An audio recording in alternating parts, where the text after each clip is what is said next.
Hi there. I'm in the middle of saving myself both money and water. You know, actually, water is something that we actually need to conserve.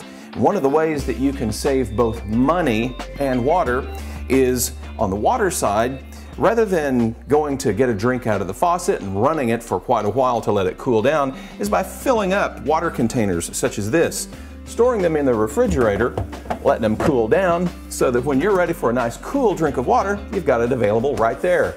On this month's episode of Your Edmond, we're also going to show you how you can conserve water in other ways. We also have some information about our newest council member, Nick Massey. There will also be some golf tips and a new recycling segment. Let's start the show.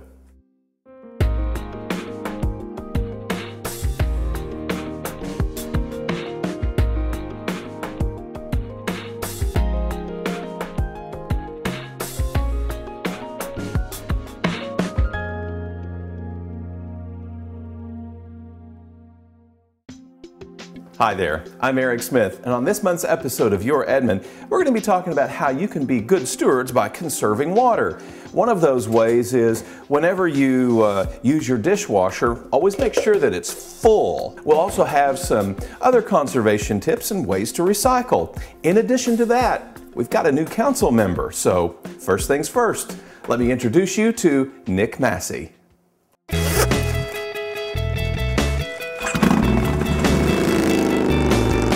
On a beautiful weekend morning, you might just see Councilman Nick Massey enjoying the day on his motorcycle in Edmond or riding his bike in the neighborhood. On weekdays, if he's not in the office, he may be attending a city board meeting or writing a finance article or even playing classical music on his piano. If there's one word that describes Nick Massey, it's active. I don't know if I've ever done just one thing. I tend to always have, whatever I do for my regular job, and then I've got something else I'm doing on the side, either a hobby or some other service or whatever that's important to me. Nick Massey's love for adventure began at a young age. He grew up in Sioux City, Iowa, the oldest of 5 children. After finishing high school, he left Sioux City with a grand mission in mind. I wanted to see the world and just had a lot of things to do. In 1967, he began his career in the Army, serving as a counterintelligence agent for a decade. That sounds a lot more exotic than it really is. It's really more like a detective job. I had assignments all over the world, the U.S., Europe, and Asia, and I'm fluent in German. And so my 3 years in Germany was pretty interesting. While in the Army, Nick lived in the San Francisco area. His interests in finance led him to earn a bachelor's degree in business administration with an emphasis on finance from the University of San Francisco. Nick also raised 2 daughters who now live in San Jose, California. He has 5 grandchildren that he visits several times each year. He also keeps up with them through email and other ways. My grandchildren were my inspiration to learn how to send text messages. In the late 90s, Nick relocated to the Midwest when he accepted a job opportunity in Oklahoma City. At a Christian mingle one evening, he met Dr. Karen Maulmeister, an Edmond chiropractor originally from New York City. He was just a good guy, kind of low-key, but focused and attentive. We think it's kind of ironic, a woman that grew up in New York City meets a guy who spent most of his life in San Francisco, and we met in Edmond, Oklahoma. Nick and Karen married in 2001. Together, they built a home in Edmond and live there with their 2 dogs. Whenever they get a chance, they love to entertain family, friends, and business associates in their home. That's why we have this a game room that just can accommodate a lot of people. When Nick would have his office parties here, I mean, we just loved it. We would have like 150 people here. And he has certain jobs to do, I have certain jobs, and everything gets done, and it's always fun. Nick and Karen also love to travel and visit family in California, New York, and Florida. It's really fun for us when we have friends come from California or New York, and they come to visit us and they look around, and we take them around Edmond, and they're just amazed at what a wonderful city it is and what a great lifestyle you can have here. Several years ago, Nick embarked on another adventure, creating his own firm in Edmond called the Householder Group Financial Advisors. When you start your own business, it's kind of a little bit scary, but it's gone very, very well for us, and now I kind of wish I'd done it sooner. He currently has over 35 years of experience in the investment business. Nick is also a well-known public speaker and conducts lectures on a variety of financial and economic topics all over the country. After appearing on CNBC several times, he began to write a bi-weekly column for the business section of the Edmond Sun. His column is also syndicated in over 150 other newspapers and takes a unique perspective on the world of finance. I talk a lot more about economics and demographics and what's going on with the world and what that means to investments in the stock market. But I've always been very busy. You know, I work a lot of hours in my business, and when I wasn't doing that, I was involved in various other activities. I just tend to do a lot of things. Nick's need for speed first led him to run track into his 30s. It also led him to race bikes. And when the opportunity presented itself, he turned to another type of racing. I finally had enough money to buy a race car, and I went racing and got pretty serious about that for a number of years, and was actually Midwest champion a couple of times in Formula cars. And I like the thrill of competition, but more importantly, I like the aspect of setting goals, whether it's in work, whether it's in hobbies or whatever, and achieving those. Though he retired from racing cars in 1999, Nick still stays in shape by riding bikes in Edmond. Each Saturday morning, if the weather permits, he and a group of neighbors take bike trips that last several hours. We'll ride between 30 and 40 miles, so still doing all right for an old guy. Keeping up with that. Dr. Jayesh Panchal has rode with Nick for nearly a decade. It's always a fun trip because we always make it a point that when we reach halfway, there's a good restaurant to eat some unhealthy food, so we can burn it off by the time we come back.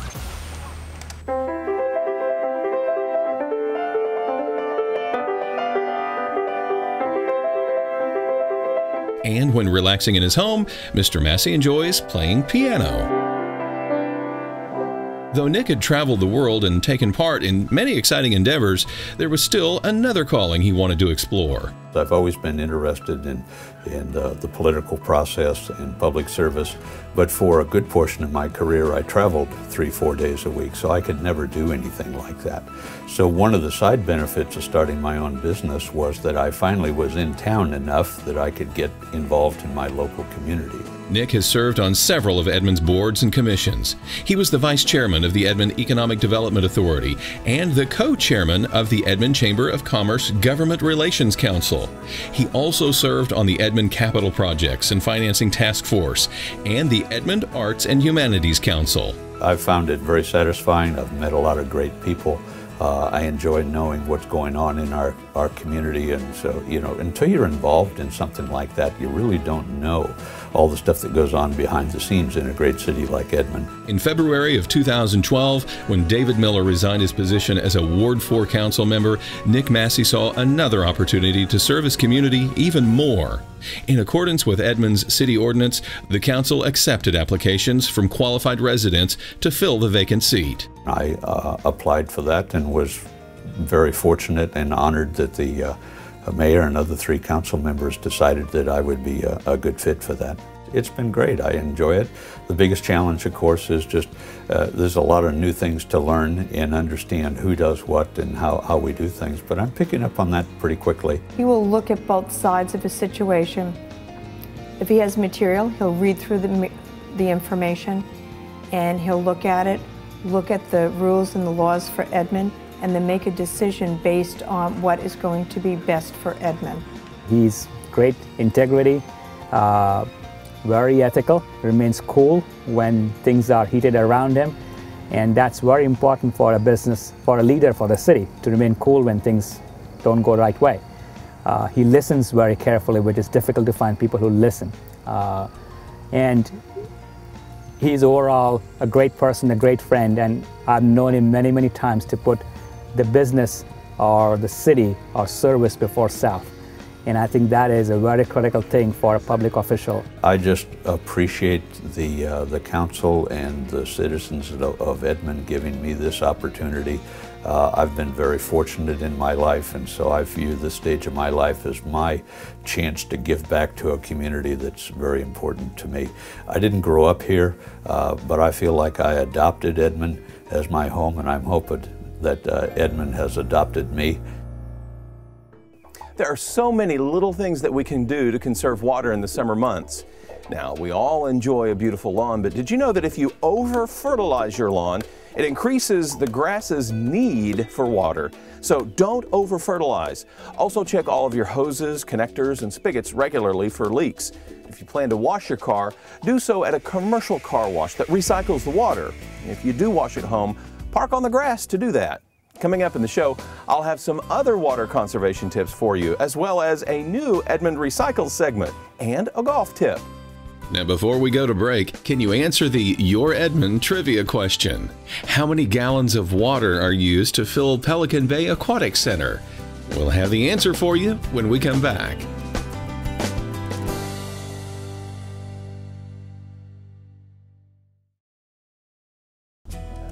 Hi, I'm Kenny Stevenson with the Edmond Animal Welfare at the Edmond Shelter today, and I'd like to introduce you to this sweet little girl. Her name is Ollie. She's about a year old, and she's been a visitor at our shelter since about November 6th of last year. I'll tell you a little bit about Ollie. Ollie is kind of a pointer mix, and she is a really energetic dog. She's an awesome dog, though. I can definitely tell you that if you adopt Ollie, you'll never be bored because she likes to run, get up early. She likes to always play in the yard, and she's just a great dog. Good girl. And we'd just love for somebody to come out and visit her and possibly adopt her. I will tell you, if you got any pets or anything, we definitely would love for you to bring them out and introduce them to Ollie. So come out and give us a visit. I'd like to introduce you to Master P. It's about a 2-year-old cat that we've had here for about a month. I'll just give you a brief story about how Master P came to us. Came in as a stray, was kind of in rough shape, but we've been able to work with Master P, get some of his hair issues taken care of, and we work with them. You definitely want to bring in an animal that you have, if you do have any, and have them meet with Master P. But Master P is a cat that really is pretty cool, actually. So if you're interested, just come on by, and we can be reached at 2424 Timbers Drive. We're located at I-35 in Covell, just east of the intersection, about 75 feet, and then you would turn south off of Covell on Old Timbers Drive. We can be reached at 216-7615, or you can just go to edmondok.com and click on Adopt a Pet. We would love for you to come out. We have a shelter full of wonderful adoptable animals right now, dogs and cats. So come on out and visit us and take a look at all the great animals we have for you. If you're a business owner in the local area, your services may be needed at the City of Edmond. When Edmond needs a service done, such as printing, mowing, or even construction, the city gives businesses the opportunity to bid on those projects. The goal is to obtain goods and services of the highest quality at the lowest cost. We support open competition. To become a vendor, visit edmondok.com and click on the Bids and Proposals section of the site. As a vendor, you will have to register your information and select the appropriate commodity codes. Anytime your business qualifies for a needed service, you will receive an email with all of the essential information. Find out more about the bidding process and how to become a vendor by visiting edmondok.com or call 359-4533. If you're looking for a great career in law enforcement, then we would like you to come to Edmond and apply for the Edmond Police Department. Currently, we have more than 100 police officers who help make Edmond one of the safest communities in the country. In Edmond, we have our own 20-week academy. Along with competitive starting salary, other benefits include a take-home vehicle, college tuition reimbursement and incentive pay, an excellent health benefits program, and your firearms are provided. There are 2 ways you can apply. Visit edmondpd.com, print off the questionnaire, fill it out, and return it to the Human Resources office. Or you can visit the Human Resource offices to complete the questionnaire. June 29th is the last day to turn in your application. If you have any questions, send me an email at randy.payne@edmondok.com. So if you have what it takes to be a police officer, come apply today.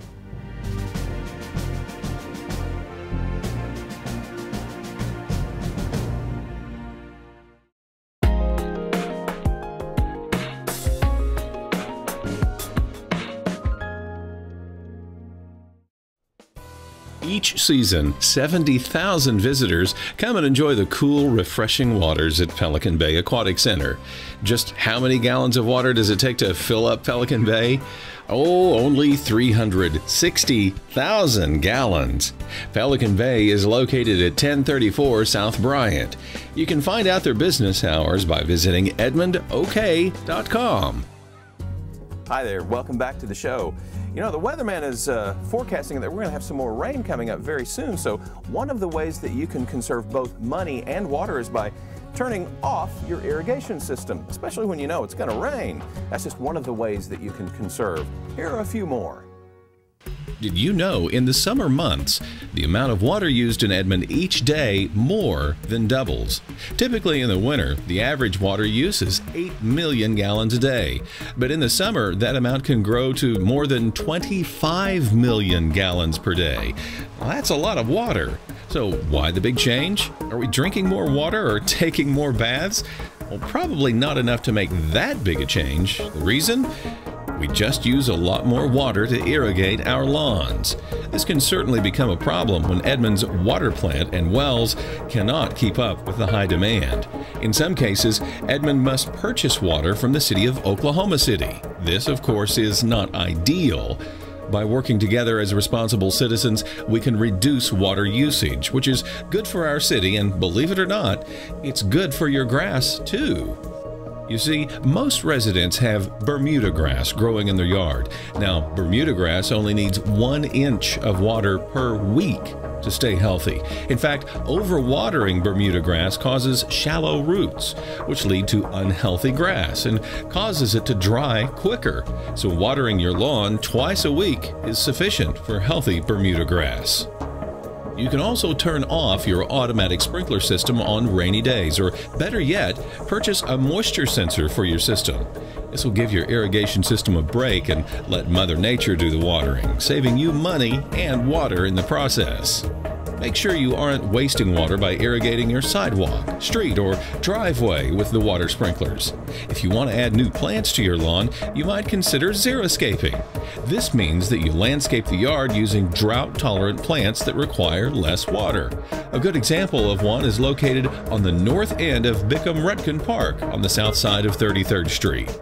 The city has also created a water conservation plan to help conserve water during the hot summer months. The plan goes into effect each June.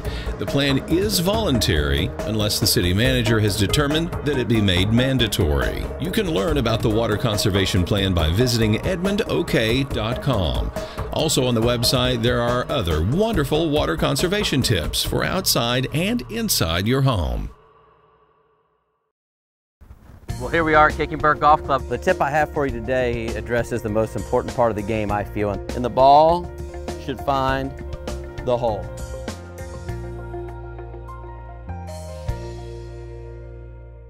Today's tip is about what we do prior to hitting a golf shot and all the variables that we must take into account before we choose the club of our choice. Today we're standing out here on the 11th tee box here at KickingBird Golf Club, and it's another breezy day here in Oklahoma. And so that in itself, with the wind condition, is going to play a variable of which club that I choose to use to hit this golf shot. Here on the 11th tee box, those of you that have played KickingBird Golf Club before, you will also notice as I begin to walk out that the tee box is much higher than the green below.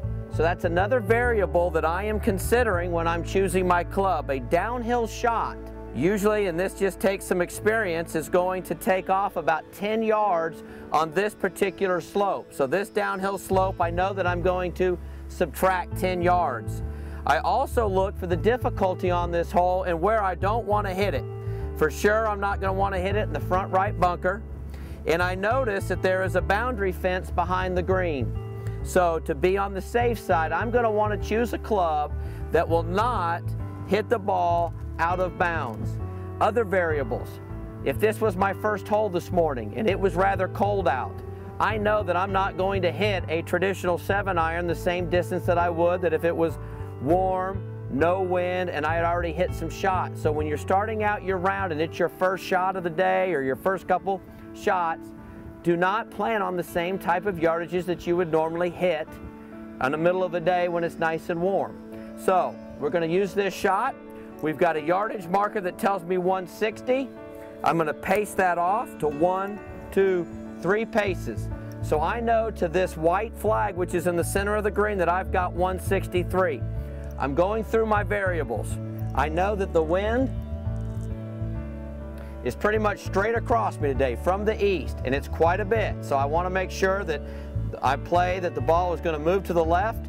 I know that I don't want to miss back left, but sure enough, I want to make sure that I hit it over the front right bunker. So all that's going through my mind as I'm going to choose from this particular situation. 163, downhill would be 153, but the wind's kind of coming into me.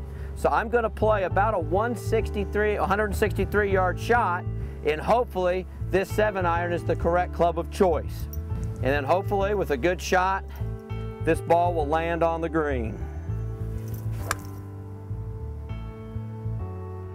All right, well, taking account all the variables that I just spoke about, we've hit a fairly decent shot and now have an opportunity for birdie on the tough 11th hole out here at KickingBird Golf Club, which gives me the opportunity to invite you all out for a great round of golf. The weather's turning around. We've got a great golf season ahead of us, a lot of activities. Please come visit us at kickingbirdgolf.com. Also, we started a new Facebook page. Become a fan of KickingBird on Facebook. If you're interested in a tee time, please call us at 341-5350.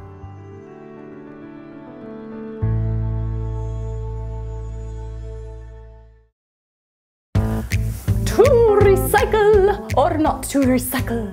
That is the question. Well, the answer to that is easy. Recycle. Especially now that more items are accepted in your Edmond recycling bin.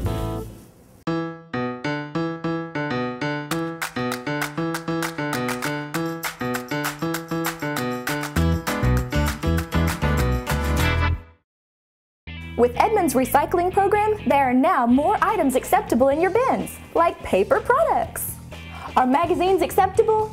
Yes. Newspapers? Yes. Phone books? Yes. Paper sacks? You betcha. What about recycling tissues and used paper towels? Ew, gross. That's a no. Do not put used paper towels or tissue paper in your recycling bin. Would you want to reuse this? Ew, no. How about office paper? Well, that can be recycled too, even if it's stapled, like this script that I've been using. What about junk? Is this kind of junk acceptable? Nope, but junk mail is. Even the envelopes with the little plastic windows are acceptable. Is cardboard recyclable and acceptable for your bin? Well, this is a little more complicated. You see, cardboard is recyclable, but it's too bulky for the normal curbside collection. But you can take it to the Edmond Recycling Center. If you live in an apartment or can't participate in the recycling program, you still have an opportunity to be environmentally friendly. In fact, it's encouraged, and we thank you for being a fine American and a wonderful human being. The Recycling Center is located at 5300 Recycle Trail, which is off of Air Depot, just north of Covell. Its operating hours are Monday through Friday, 8 to 5, and it's open on Saturday from 8 to noon. You can find out more about the Edmond Recycling Program by visiting edmondok.com/Edmond Recycles.